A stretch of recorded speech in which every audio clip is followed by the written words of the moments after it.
President is about to make his way home. This also awaits him. Walmart announcing today that it will, at some point here soon, initiate price hikes, possibly later this month. The CEO, Doug McMillon, releasing a statement today, reading in part, quote, "Given the magnitude of the tariffs, even at the reduced levels announced this week, we aren't able to absorb all the pressure, given the reality of narrow retail margins." Now, it is estimated that somewhere in the neighborhood of 60% of Walmart's imports come from China, but that number has been going down, it's believed, as they've become more dependent on India. Now, as the price hike is potentially coming here in the future, the stock market, it's important to note, has remained steady. And the president's deals with the UK and Qatar has Boeing stock, for example, ripping at this point in time. There have even been multiple announcements of new manufacturing plants in the U.S. So as the president celebrates big deals, how long will those headlines carry? Or does Walmart win out at the end? Full panel here with me now. Niall Stanage, White House columnist for The Hill. Lauren Tomlinson is a GOP strategist, former Deputy Assistant Secretary for Homeland Security. There is only one national political reporter for The Hill. You know her, she's Julia Manchester. And Naveen Nayak, president of the Center for American Progress Action Fund. Hello to you all. Hello. Thanks for being here. So you know where the sides are going to go, right? Those who love Trump are going to say, see, look at all the trillion-dollar investments. And the other side that isn't supportive of Trump, they're going to say, see, look at what Walmart said today.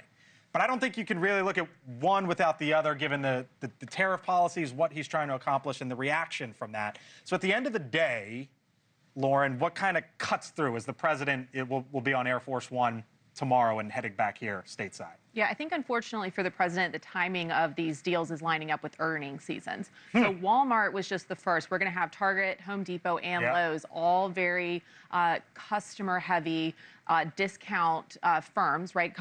American companies that are going to be reporting earnings, and they're going to all be saying the same thing.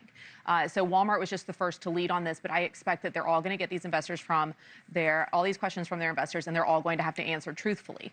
You've seen a lot of these companies, stockpiling Chinese goods to get them through the next 3 months, and hopefully we won't have empty shelves in the fall, which is what they were really concerned about. But ultimately, if prices go up at all because of tariffs, that is going to be what breaks through. It's kind of like the eggs on steroids, right? Okay. So that is going to be a big problem for President Trump. These deals are all great. It is going to take years for these deals to come into fruition, and that's where the average American is going to trouble.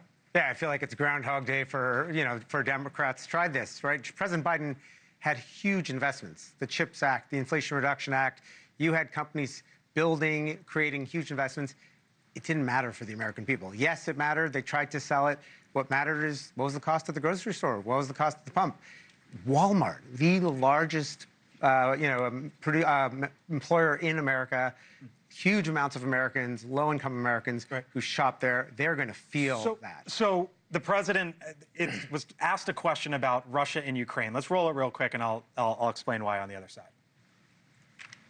Are you disappointed in the level of the delegation that the Russians sent to Turkey? Why would I be we just took in $4 trillion, and he says, are you disappointed about a delegation? I know nothing about a delegation. I haven't even checked. Nothing's going to happen until Putin and I get together, okay?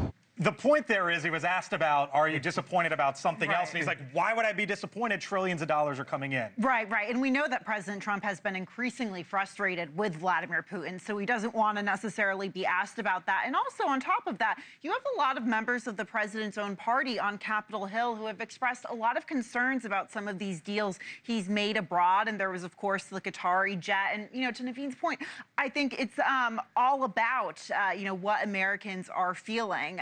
They're not necessarily going to feel those immediate effects of the deals he's making. But when it comes to Walmart, one of the biggest retailers in the United States, of course they're going to feel that. Niall, 21% of the groceries, this might surprise some here in the Acela corridor, 21% of the groceries in this country are sold at Walmart. It's almost as big as Kroger, Costco, and Albertsons combined. It is the largest private employer, 1.6 million employees, as many basically as Amazon and UPS combined. You talked about the big companies, 3, 4, and 5, UPS, Target, Home Depot. Some of those are going to be reporting.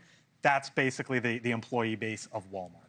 Yeah, absolutely. But it's not just about the employee base. To the discussion that we're all having, look, the Boeing deal with Qatar, that's good if you work for Boeing.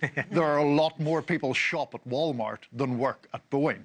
And therefore, the effects of Walmart raising its prices, that hits so many people. 21%, according to you, with the hard data of people who buy their groceries. So that's always the danger, not just right now, but the danger of inflation generally. That's why inflation was such a political wound for President Biden. It hits everyone. What about... Thank you for watching. Subscribe below and download our NewsNation app right now on your phone, and you will get fact-based, unbiased news for all Americans.